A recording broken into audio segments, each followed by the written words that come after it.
It is the Anfield Wrap in association with RedsBet. Neil Atkinson with Ian Salmon, Rob Gutmann and James Sutton. I want to chat to you briefly about RedsBet. They're our partners for 2019.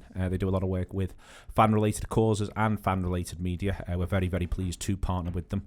If you want to get in touch with them, you know where they are, redsbet.com, and if it is not for you, it is not for you. There is a little bit of work going on somewhere. We can't quite work out where it is inside the building where the Anfield Wrap studio is housed. So if you hear the occasional bang, that's what's happening. I've just gone to have a look, and in comic fashion, as soon as I went outside, it stopped, which delighted Rob, it's fair to say. The 1970s taught us that things like that happen in real life. All the time. Yeah. So that's what's just happened to me. So if it starts again, and maybe if I disappear for a long period of time, it might be that I'm trying to resolve exactly where it is. We're going to chat about Liverpool's pre-season plans and how they're shaping up. We're also going to have a conversation around transfers in a general sort of European / English context, as much as in a Liverpool context. We'll start there, and I've got Rob joining me for this purpose. And Rob, it seems to me at the minute there's a lot of noise, because there always is a lot of noise. Isn't there? I just can't quite work out who we're all waiting to see move first. I think that's the strange sort of thing here. Is normally you're able to say, well, that'll be the thing that kicks it all off. But for instance, Hazard going to Real Madrid for a lot of money doesn't kick Chelsea into action because they've got a transfer ban.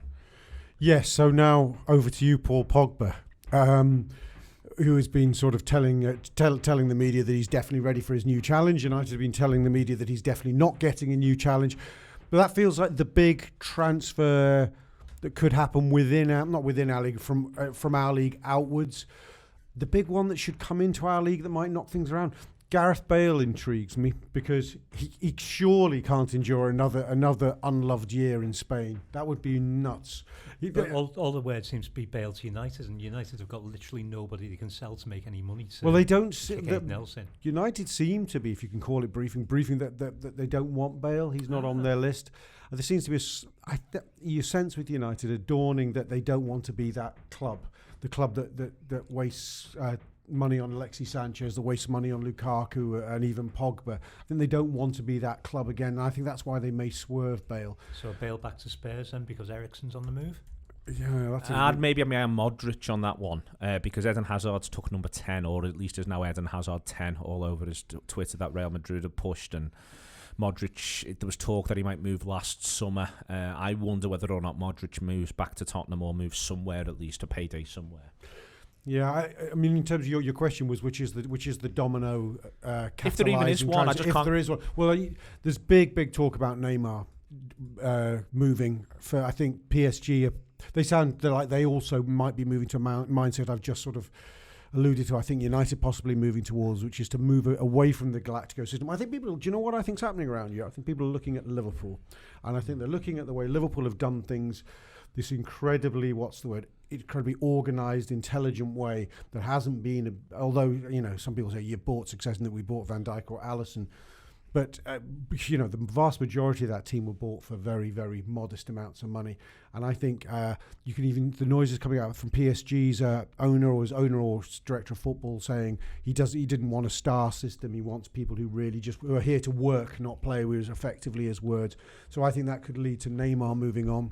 When, James, just on this, and where Liverpool are now in a little bit of a bind this summer is when you become the model that people sort of want to copy. I think one of the reasons, for instance, there aren't a ton of concrete links to Liverpool is Liverpool actually don't want anyone to know who it is they're looking at and why. And this is, this is quite a deep and significant shift from 2 or 3 years ago when people wouldn't have, it doesn't matter what Liverpool do. Real Madrid don't care who Liverpool are after. Barcelona don't care who Liverpool are after. But when you get to back-to-back Champions League finals and get 97 points, people are going to start wanting to know, firstly, how have you done it? What can we copy? And secondly, what are you going to do next? Can we steal a march?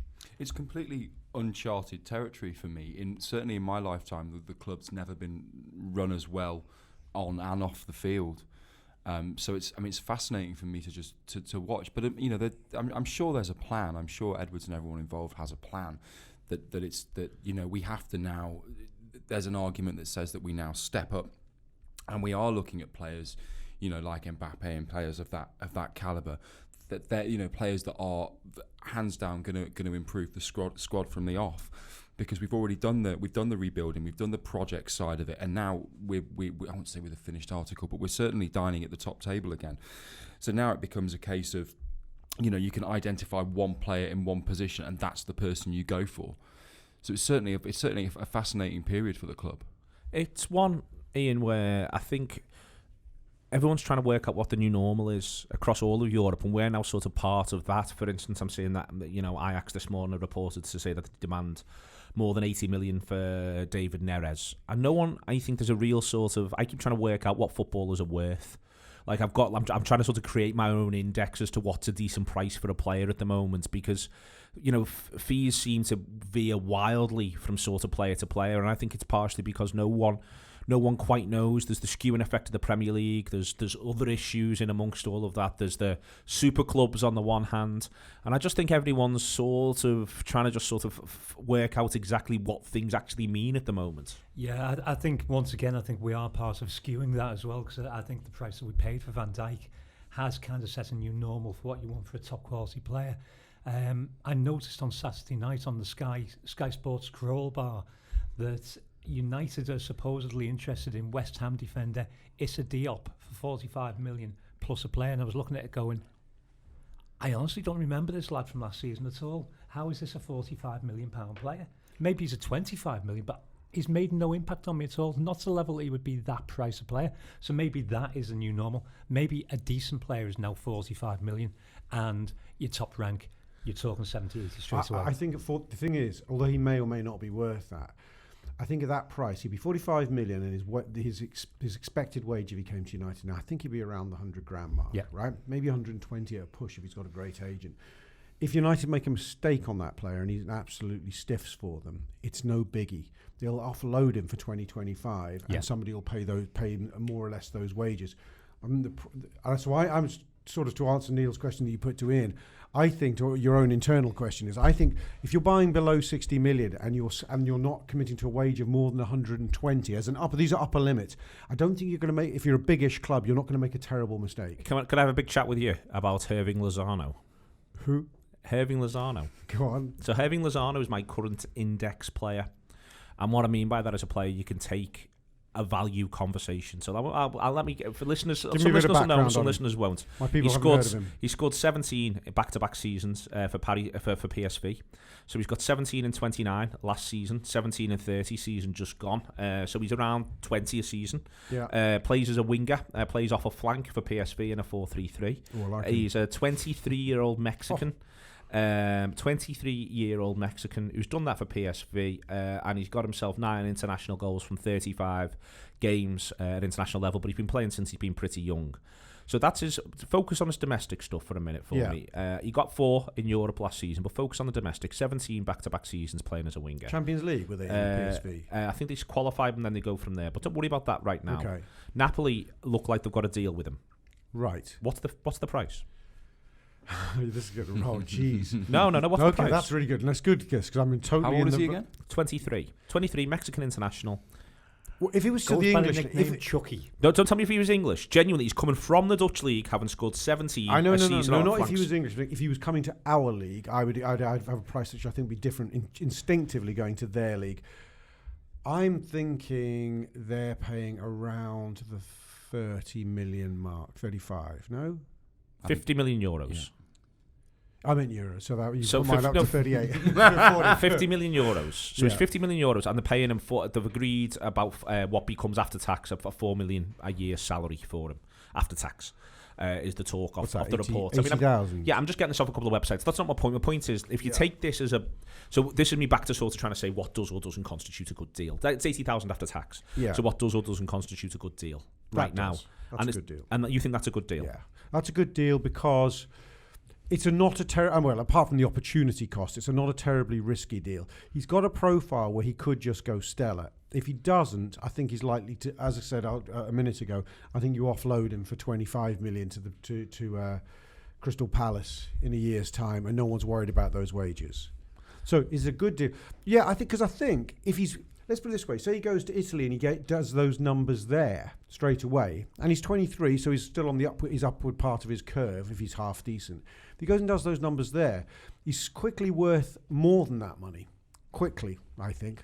And if he's done it, and there's a nice little bit of data there you're given, 2 seasons on the bounce. So this is where I'll come to you, James. David Neres being linked with Liverpool, being linked aggressively for and by Everton is the one I mentioned before, who's now been said. David Neves is 22. He's a winger. He plays in the Dutch league. He's Brazilian rather than Mexican. Last 2 seasons, 14 league goals and 8 league goals. Now, listen, there are greater metrics in the world than just league goals, but he's 1 year younger than Lozano, and he is now being quoted at £80 million rather than €50 million.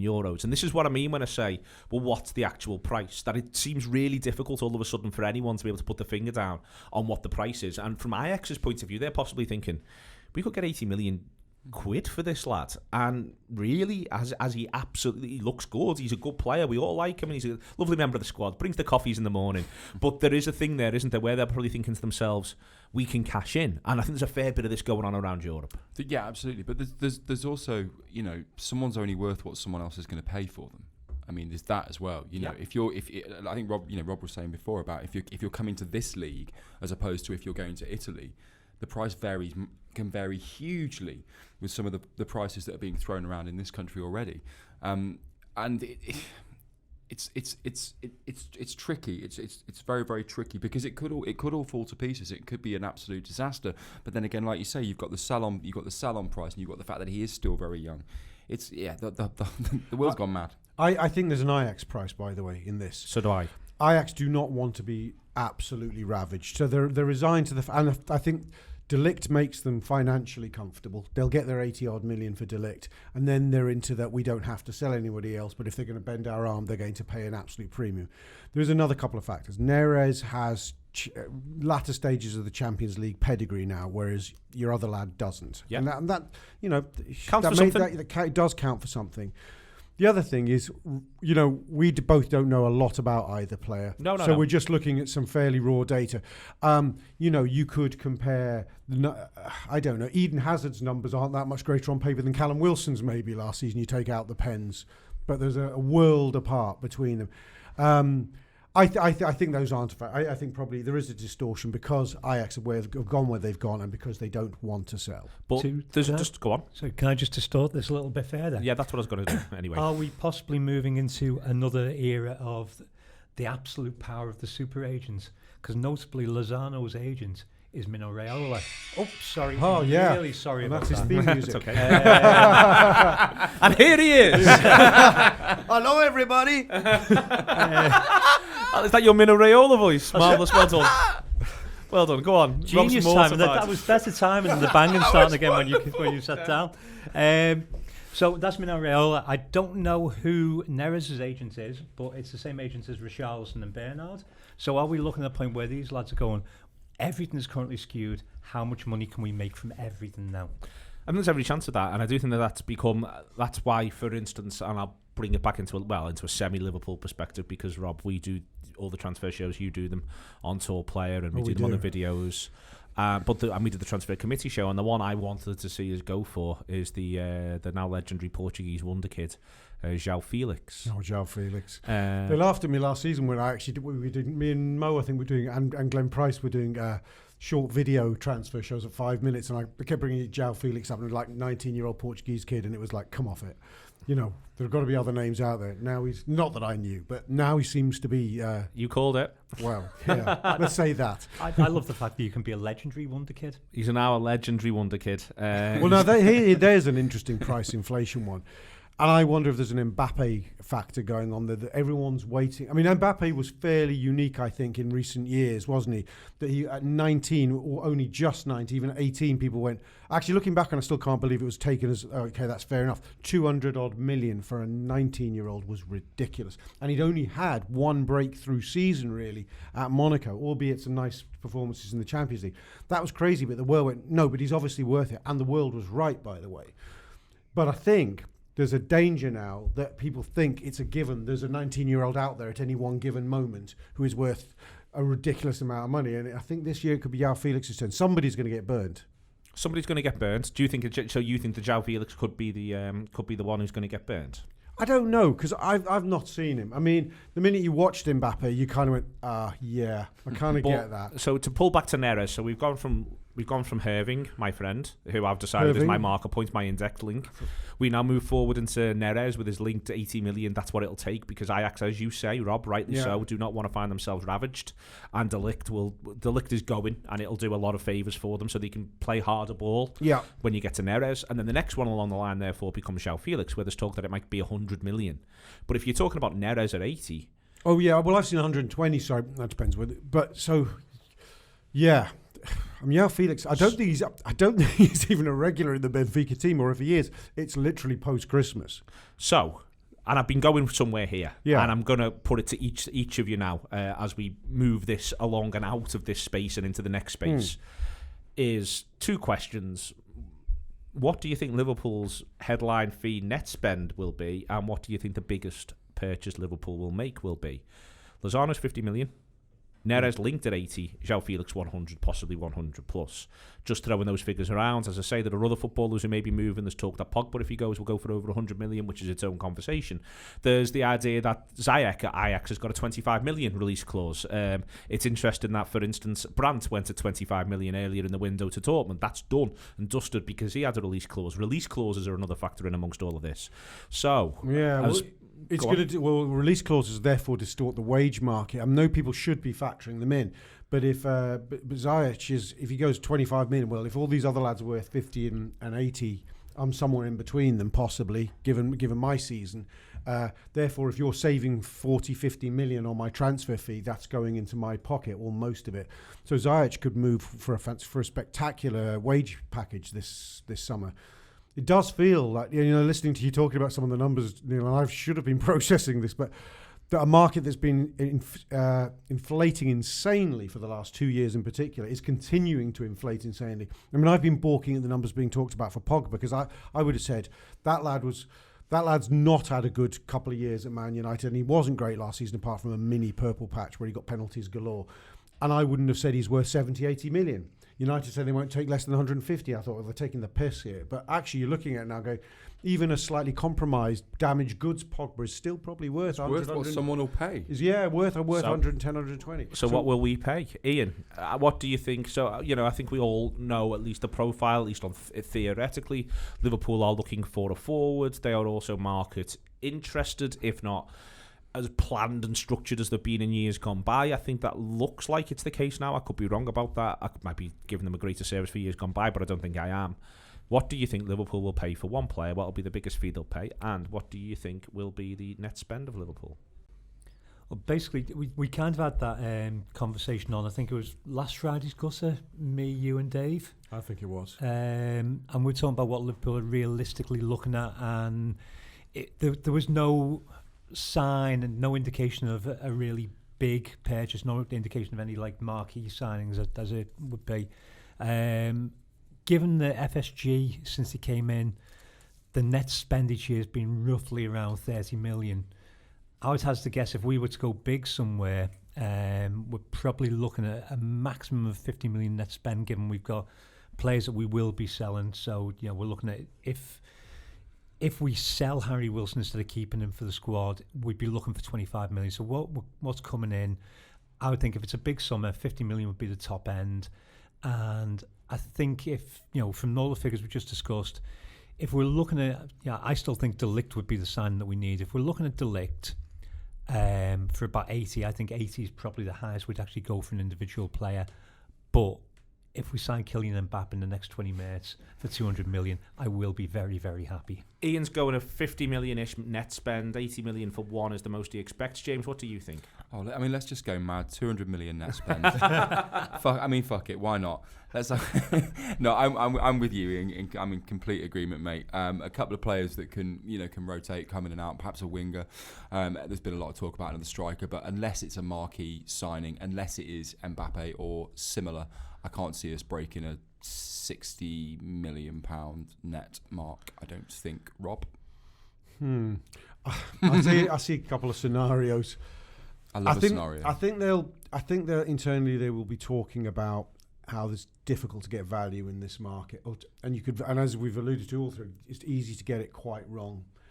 So I think I think they'll be saying internally they'll not be afraid to spend nothing and actually have a negative net spend. So I think they won't be afraid for that to happen. I think they'll be preparing themselves what happens if that happens, because I think they'll say to themselves, they might look at like a Memphis Depay as an example of a mistake they could make. He may be a wrong example, I don't know. You go, to get him out of Lyon, you're probably going to have to spend 55 million, maybe even get pushed to 60. And it's not, and maybe he's not better than Origi. Maybe he's actually just blocking Brewster, who is nearly better than him anyway. So I think they're saying to themselves, you keep hearing some of this within the briefing, unless it's an outstanding opportunity. So say there's a Jadon Sancho shout, maybe he's available. Maybe they want 90, but they go, fuck it, Jadon Sancho, yeah, we'll have him all day long.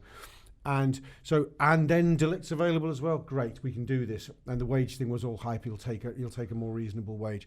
If they could then suddenly do those two, I don't think they'd ship out quite a few. So the upper level then, if they could do those two, would be like 160, and they'd sell 70's worth. And so the net could be something ludicrous like 90. It could be some halfway house if they only get one, but it could be a negative net spend too, and they buy nearly no one. Do you think, Rob, just as someone who sort of pays attention to this sort of thing, there's the possibility that this is just a bit of a mad summer? So you've got a situation where United need to rebuild in a major sense. You've seen Madrid go sick. In comparison to everybody else by this stage of the window, there's talk that Barcelona may need to do a thing or two, even though the La Liga Bayern need to. Tottenham haven't spent for a year. Yeah, you can. Chelsea. Ronaldo wants Juventus to spend for him. Juventus can't. PSG sort of have to go again somehow. The market is busy. There's a chance that Liverpool and that Manchester City arguably could do with doing 4, given the lads they've got who were in the early to mid 30s. That Liverpool may well end up feeling. Or do you think that Liverpool may well wait and pick the bones out of what's left? All of that. Yeah, I think they will definitely have said that this is not the best summer to necessarily be trying to get what you need to do. You're just going to pay stupid money for a player, end up committing to wages you don't want to, put pressure across the squad. And this may not be ideal, because the mantra that you should strengthen while you're ahead is correct. They'll know that's correct, but whether they can do something about it is something they'll be asking themselves. They'll have to be saying, if we can't do something about it, it's better to do nothing than to find ourselves having spent 150, 160 million on something we will come to regret. I think that the wages question is a massive one, because, as you said before, when we're talking about Hakim Ziyech, if he's going, well, you're saving 40 million, I'd like that 40 million, please, then that becomes something that distorts the entire rest of the squad. If this idea that PSG have offered De Ligt 340k a week, that then makes him completely out of the question, because you can't give a 19-year-old kid who has only had 1-2 seasons shown what he can do so far, you can't give him 340 grand a week when nobody is basically over 200k. So that distorts everything. This is what we'll be talking about in the Gutter Show, Ian, on our subscription service, Tour Player. Oh, little plug for it there. Because actually the biggest spend Liverpool may have to do this summer, or certainly within the next 12 months, is to effectively rebuy their top stars. Yeah. Because if they continue to be top stars, then they are going to need a lot more money than they're currently getting at Liverpool. And we have basically already rebought them once in the last year. Yes, exactly. But they weren't European champions then. No. I want to move on to everyone's sort of summer preparation, and it does seem as though, James, I'm struggling to see a world really where I can conceive of Liverpool dropping 10 points. That'll move Liverpool to say 87 points over the course of a season. That's possible. Ball bounces against you, a couple of injuries, etc., etc. But I'm struggling to see Liverpool really get pulled back into the morass with everybody else. Chelsea have the transfer ban. Manchester United do look all at sea, and whilst Arsenal too. Whilst each of these sides could improve 10 points, well, that still wouldn't necessarily close the gap on Liverpool massively. Tottenham, I think, are a little bit different if they retain the manager. But it is strange where we talk about from a position of strength, and there should never be any complacency. Liverpool have to work stupidly hard to win games again. But that, more now than ever, maybe off winning the big shiny trophy, that 25-point gap looks real. It looks real in a sense that it's not looked real for years. Put City to one side for a second. There is clear blue water between Liverpool and everyone else in the Premier League. Well, there's also nobody else outside of us and Manchester City right now that has the either the management behind the scenes or the financial clout to make that gap up. Going through the teams that you just mentioned, I think Tottenham are the one that I would be most concerned about. But then again, that depends entirely upon what they do next, how they use that loss in Madrid, whether or not whether they build on that, whether they they back the manager massively, because they do need a whole host of players. Chelsea, I don't think, are anywhere near us. Manchester United, I mean, God, it's I almost feel sorry for them right now. So again, I think it is just going to be down to us and City again. I think that gap is far too big to be made up over one transfer window. It's almost uncharted territory, this, Rob, in the sense of what's behind us. So, for instance, if you look at 13-14, yes, Liverpool finish a strong second. Yes, they're probably better than, they were certainly more fun than the side that won the title that season. And they played better football when they played the best football than Manchester City. But we forget that, for instance, Liverpool get 84 points, Arsenal finished 4th on 80. You look at 08-09, Liverpool come really, really close to pushing that terrific Manchester United side. Liverpool get 86 points, Chelsea get 83, and Arsenal are only 14 points behind. This is unprecedented, really, the idea that Liverpool are that much clear of 18 Premier League clubs. Not, they're still 1 point behind, still 1 point off the promised land, but they are that far clear. For the first time, we're able to go into a summer and look at the clear blue water. I don't think there's been a time since 1988 where this has been the case. No, I think you're right. I'm thinking back to 13-14. One thing that was said by snides like Mourinho is, but Liverpool haven't had to navigate a Champions League season. And he was, there was truth in that. There was no getting away from it. So we knew we started that next season at the very least level. That's why it was so important that we did something in the transfer market that summer. That was a strange one because we effectively had to rebuild. I mean, things can come back to bite you, and sometimes there are other examples of seasons where there have been big gaps. I think Liverpool themselves have finished massive gaps behind title-winning sides one season and seemed to claw back quite a big chunk of it in the next season. I'm guessing the gap in 2002, maybe from 2001, there might have been a smaller gap, probably even in other seasons that don't spring to mind. So people can pull gaps in quicker than you think. But I have to say, it's hard to build a case. I mean, even people, James, you're building a case for Tottenham up to a point, and you caveated it. They've got big question marks over some of their stars. Does Christian Eriksen stay?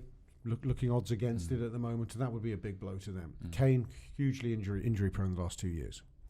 Ian, the other part of that conversation is with European commitments that come in for Manchester United and Arsenal and Tottenham and Chelsea, to talk about that lived experience. Like Rob says, we've done 97 points and made a Champions League final. You cannot go through more intense football matches. You cannot go further in Europe's premier competition. Whereas Manchester United and Arsenal could be distracted. It seems to me as though, really strangely, all of a sudden, the sides that are 3rd to 6th, and that might be a bit harsh on Tottenham, but Chelsea with a transfer ban, I've actually got to worry more about what's happening behind them with Leicester and Wolves than the idea of making up the ground to us. And again, that is a unique position that we're in for once. Yeah, I would certainly say within those 4 below us, I would take Spurs out. I think Spurs are a little exception on their own because I think they've learned. I think our big thing the last couple of years is what we've learned as a club, as a whole club, as the entire backroom staff, the entire management structure of the club. The players themselves. Everything we've learned pretty much over the decade the FSG have been in, it's been a whole learning experience. So not so much a 10-year plan as a 10-year learn. And whatever they've built during that is building on what they've learned each year. And what we've learned in the last year is how to win games. We've learned, which sounds stupid, because they should know how to win games as a football team, but how to win the games that we weren't winning before, how to win the games that would have been an issue, how to win through in a really ugly European Cup final, how to actually get over the line in those things. So the ultimate really performance. It was the ultimate example of that, wasn't it, that game? Absolutely, and I maintain there's a lot in that game that, as tedious as that game was, and as badly as people think we played, we managed that game all the way through, because on 75 minutes, Spurs had 5 lads down with cramp. We didn't at any point. Yeah. We didn't have lads falling until the 94th minute of that game. So we've learned a lot about every single aspect of who we are as a club, what we can do and where we can get to. I think Spurs have learned some of that over the last season because they've done incredibly in the European Cup. They've done poorly in the league in the end because they could have easily been challenging for second at one point. They were realistically up there. But what they've learned is they've learned the cup competitions, so they need to learn from that. But it is a case of, do they keep Pochettino and who do they lose? Do they realise that they're a much better football team without Harry Kane, and what do you do with that information once you got it? But then Chelsea, Arsenal, United, for me, Arsenal, how do you come back from that European final? When you've been to a European final and all you've learned is that you weren't good enough to be there. Chelsea, obviously, the transfer ban and the possibility of Frank Lampard being the manager after only 6 months in management, that sets them in a really weird position. United need to spend about £400 billion to become a football team again. So I think they're looking at the guys below them. You could make a case for, if Everton get their summer spending right, they could pull into that group somewhere there. They could pull up into the top 6 this year. I think you're absolutely right to say that it's actually the clubs below the top 6 that top of the top 4, apart from us and City, should be worried about. Because apart from us and City, and there's no, I don't mean this in any romantic sense, us and City are the only 2 clubs that seem like they have a plan. And we're actually on a journey. And these are the clubs who get to finals. Arsenal at the moment, you're talking about Chelsea. Tottenham getting to the final is a great example. Feels like the pinnacle of their kind of current journey, especially for Tottenham. It feels like that final was all they had in their mind, was get to that final, hopefully win it, and then see where we are. Whereas it feels like to us, having had 2 European finals on the bounce, nearly winning the league, that it really feels like we're sort of on this upward trajectory, which doesn't have any sense of falling apart. We're not talking about us losing any of our key players. We're not talking about our Eriksen leaving, or our son having his head turned by someone. This is who we are now, and it's only going to get more and more. It's only going to improve. On that, Rob, on the whole sort of the whole picture, it does. And this is again to go back to sort of where I've started this show, and I am going to talk about these other sides in terms of the way in which they're preparing for the season and pre-season. But we've talked in the past a lot. We've used the metaphor as to what shop you're shopping in. And that was, that was always our, like the Liverpool question was, are we shopping in the right shop? Is this, and a couple of times the answer's maybe been no on the whole for the last 2 or 3 seasons. I think there's demonstrable proof the answer's been yes. In the end, the proof of the pudding is in the eating there. But that's where, when I'm looking at Chelsea, United, Arsenal, Tottenham, I actually can't work out what their shop should be. And I think that you can see that in, for instance, the players United have been linked with. They bought the lad from Swansea who looks a good player, but doesn't shake the world. Longstaff looks a good player. I really liked what I saw of him last season, but he's only really done it for 15-20 games for Newcastle. He's not shaking the world. That metaphor as to what shop you're shopping in, at the minute I even struggle. I mean, Chelsea aren't allowed to go into any shops. I even struggle to place where these sides are in terms of what they should actually be looking to do plausibly in the transfer market. I think, Liverpool have shown a way in terms of the sophistication of their analysis, that it ain't about shops, it's about what the computer says. So Liverpool, I don't think Liverpool have. I think the Van Dijk and Alisson signings are a bit. What's the word? Of a misdirection in a certain sense. That they're top tier, seemingly premium shopping trips. The truth is, the metrics told us to go for those players, but the metrics also told us the year before or so to go for Sadio Mane or Gini Wijnaldum, and in the extreme instance, Andy Robertson. So I think there's a bit more going on around the others going. I think, we said this at the beginning of the show, the Galactico policy, I think it's being seen for the sort of vain, bankrupt approach that it is by a lot of clubs, PSG, maybe Man U. So I don't think it's about shops. I think it's about bargain. I think it's not sustainable over a long period. That Galactico, you have to keep that up. You have to keep that momentum going. I think clubs are trying to put blinkers on and trying to actually go, no, at the end of the day, these are human beings with qualities and statistics that back up those qualities. Let's do that. Let's not be blinded by the market. That's the big thing. That's the big diversionary thing, is the market. I think, to alter the shop analogy a little bit, it's like going, I can get a nice pair of Adidas handbag, which are going to cost me about a ton, but Pop Boutique have some really nice shirts for 20 quid, and they're going to look great together. Own brand. So there you go. That's your Andy Robbo analogy. It may be a terrible analogy, but I'm going with it. Yeah, you do that. Okay, I want to move forward to sort of imagining Liverpool's pre-season and how that's going to look. First thing to point out, James, is that we do have players at the Copa America. We will have players there. We do have players at the African Cup of Nations. I think that what the African Cup of Nations, I think, is grabbing attention a little bit more than the Copa America, and there's a couple of reasons why. One is the fact that it goes 10 days later. The other reason is obviously Mane and Salah, and we know how important they are to us and how important they've been to us. But both are going to sort of skew the way in which pre-season's going to work. But you get the impression with Klopp, you saw it last season when, for instance, he started the season with Wijnaldum, Milner and Keita as his midfield options, and a bit of Henderson and Fabinho here and there, that he really is prepared just to take in this stride, who it is, who he gets back early, and who he gets back fit. I think that's absolutely right, and I think that's the right way to approach it as well. I think there's enough pressure on the lads, on the back of the season that we've had, to have a decent pre-season that come back fully fit and hit the ground running. And I think the worst thing that we could do as a football club would be to put any abject pressure on these lads. I think is to let them go and have the best time and represent their countries, as best they can. I mean, it's going to be huge. You look at players like you mentioned, Mohamed Salah and Sadio Mane, two of the most important players in the Arabic world right now, and two of the figureheads of that world, and two that a lot of people are going to be looking at. There's a lot of attention on them. I think it's a wonderful opportunity for them, and I think a little bit of success there goes an awful long way. And Salah will feel he's got unfinished business. The European Cup final was unfinished.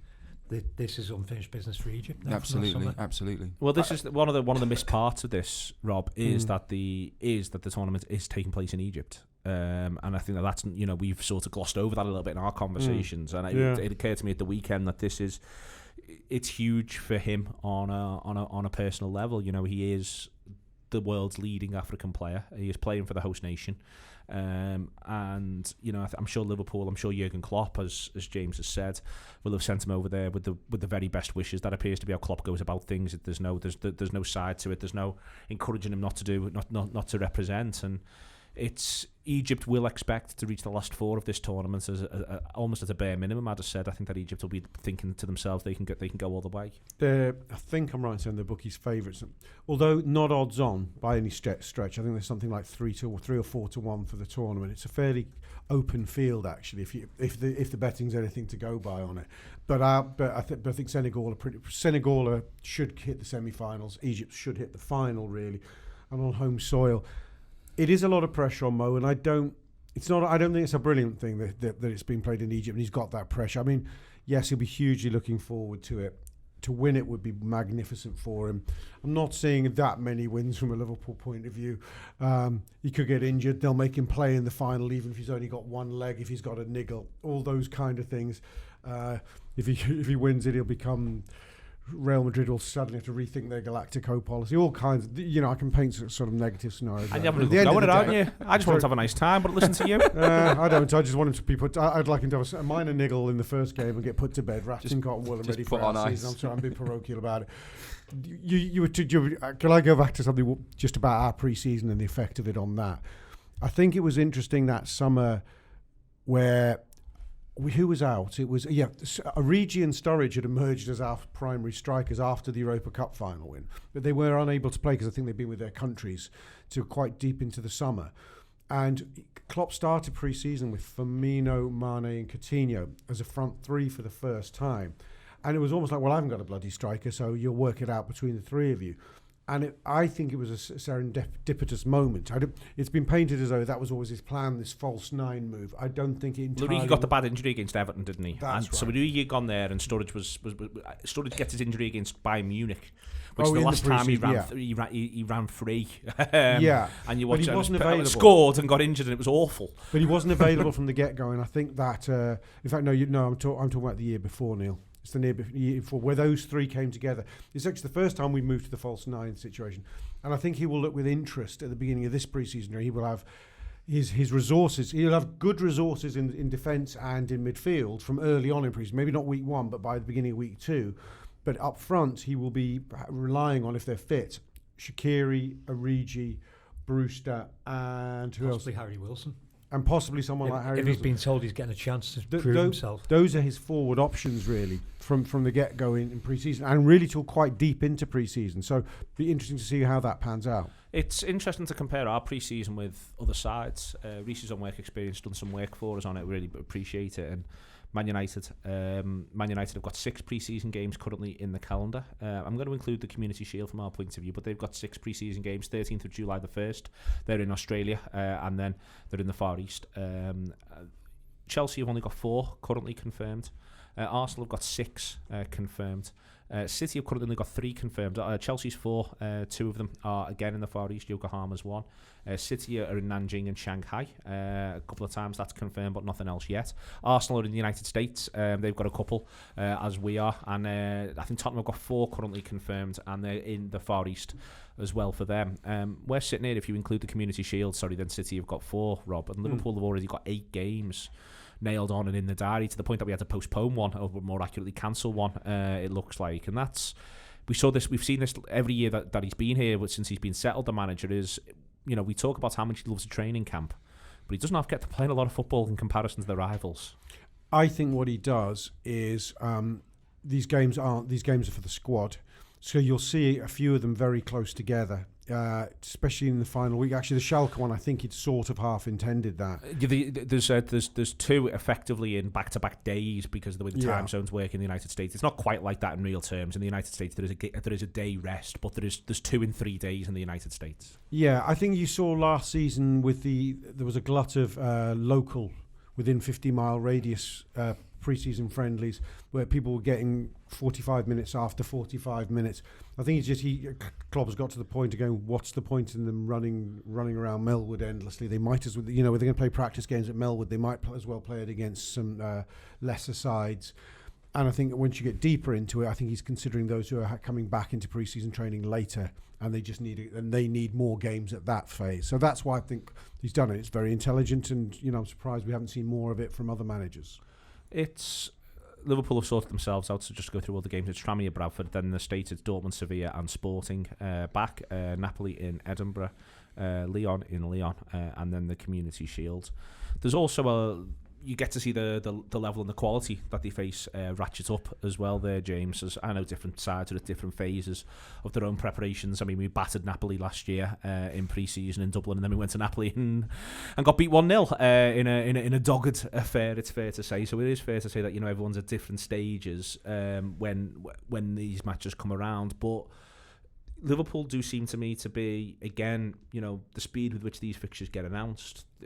We feel as though it's slow, but literally the football community, no one's going faster than this, if you take my sort of general point. And there is Liverpool appear to have their own preparation, and if you're the Liverpool manager, you're able to look at last year's book and say, what did we do last year? Let's do that again, because that's what it looks exactly like Liverpool are doing to me. How many did we have last season? It was very, very similar. I think we had one more local one, and we didn't have the Lyon away. Chester, Bury, Tranmere, I remember. That's it. We had Chester. I remember. We had Chester, Bury. 2 in 2 days there, wasn't it? We had Chester. I can't tell you. We definitely played Chester, Bury, and Tranmere. Yeah. There's somebody else as well before we went. Last year it was Chester, Tranmere, Bury, Blackburn. Then over in the States it was Borussia Dortmund, Manchester City, Manchester United, and then we had Napoli and Torino. So last year it was all in 9. This year, because of it was meant to be 9, it was meant to be exactly the same, but because the game moved to Friday night. And what I'm saying is, last season Liverpool went as deep as they could in the European Cup. There was obviously the World Cup as a tournament, and Liverpool are copying us pretty much, with the one exception there, are copying what happened last year. You see, it seems like he's got the template that works, I think, and I think what you were saying as well, Rob, is probably correct as well. I think it's I think it's great. I think much rather that than them just running around endlessly at Melwood for days on end. Go and have a little bit of competitive, and I always think it's quite nice to see some of the fringe players get a proper 45 minutes that they wouldn't normally get. It is good. I mean, it's win-win because it's good for the fans. Yeah, absolutely, and also you get from a foreign fan point of view as well. Everybody wants to see Liverpool. Everybody's talking about this football club. We're the most clicked on football club in the world on YouTube. We're the most watched, we're the most broadcastable football club. So now that we're sort of at the top again, I mean everyone wants a piece. Everyone wants to come down and watch, and it's a nice thing. And the games you can physically get into as well. Exactly. Just on that, I think there is we talk a lot about strengthening whilst on top, Ian, and there is another form of strengthening whilst on top, and that is the idea of finding new Liverpool supporters. I'm not cynical about that sort of thing. I wish everybody supported Liverpool, and then we could just end association football forever and go from there. But there is, it would be nice to. This side's going to get to showcase itself in the United States. It's getting to play that game at Lyon, for instance. I think there is There is the game in Edinburgh. The Nabil Fekir celebratory game. Well, let's look into that. We actually exchange them at half time. Yeah. We sign swaps kits in front of our very eyes. Pennants, take shirts off. There He's been wearing ours underneath all along. There is something about it where this is a summer where the club will and should, as much as I just want to see them get as fit as possible and be ready for the first game against Norwich. But Liverpool do have to think about other things, and being able to play in front of supporters who'll be so keen to see them and to adore them, existing supporters, and also be able to say to the United States, look, these are the champions of Europe, is no bad thing.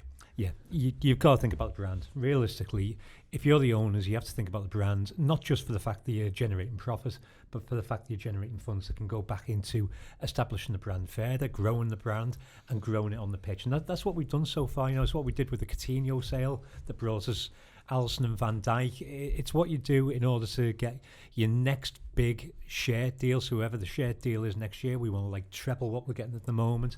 It's all about funds coming back in. It generates the funds to improve the Anfield Road end so you can fit another 10,000 people into the ground. So everything then becomes momentum. It's the momentum that United established in the 90s and we missed out on.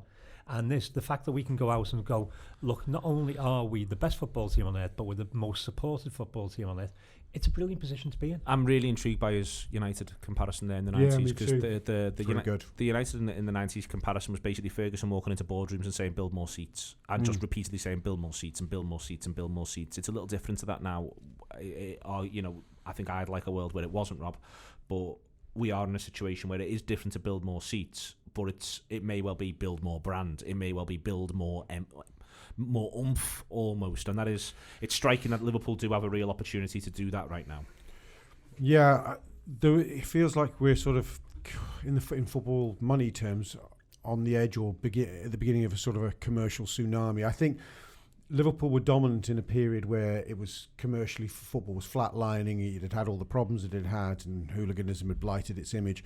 And as Liverpool emerged from the era of triumph to not being so successful, United emerged as the first wave of real money was coming. We stood still, didn't we? Into the sport. Well, I don't think, even if we hadn't stood still, it just wasn't our turn. The two things didn't align, I think, to a large extent. I mean, now they're aligning for us.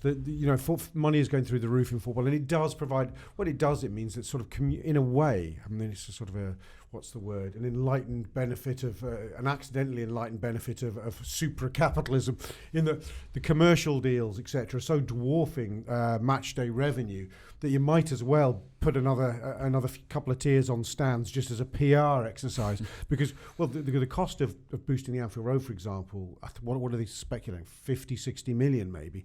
It's relatively small potatoes in the context. It's a midfielder. Well, let's put it this way. It would have cost 50 or 60 million 5 years ago for Liverpool. Inflation in the construction industry has not been that great. But Liverpool's turnover has all but doubled in that stage. So maybe exaggerating slightly, but it's not far off it. So it makes it a very, very affordable thing, really. Last little thing on all of this is just to sort of set the scene for the summer that is to come, is what we're in it for, which is to see Liverpool get back on the march. And the question I'm going to be asking across these shows, or if I'm not doing them, if I'm away, getting people to ask across the next few Anfield Wrap shows, is one of what are or aren't reasonable expectations. And I've been painting the picture throughout, in terms of what's behind us, what's in front of us, what happens next. Let's mention something else as well. Jurgen Klopp has never lost a two-legged affair whilst Liverpool manager, which is the sort of thing where you go, well, statistically he's got to at some point, and then you think, well, he hasn't for 3 years. 4. Well, he's only had 3 years in Europe. Yeah, sure. So he hasn't for 3 years. There's James, what should our expectations be, where we're discussing different numbers around net spend, but saying it might be different for an individual player? What's reasonable to walk into 2019-20 and expect from this Liverpool side? You know what we expect. Go on. Say it. I want you to say it, because I'm gonna hang everyone on it come next April. Okay, you can hang me on this. Look, we're gonna get to the semis or final again of the Champions League. I think I can be very confident in saying that. I think. In terms of the league, I mean, it depends on what City do. I think for me, and going back to what we were saying earlier, I'm not concerned with the other clubs massively.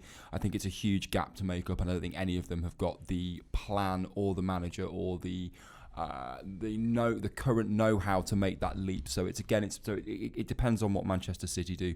But for me, it has to be again about competing for the league. I think we get 90 plus points again, and we see where we are in terms of signings. I don't imagine there's a huge bit of business. I think there's maybe 2, maybe possibly 3 coming in. One of them might be a marquee signing, but apart from that, I think we carry on as we were.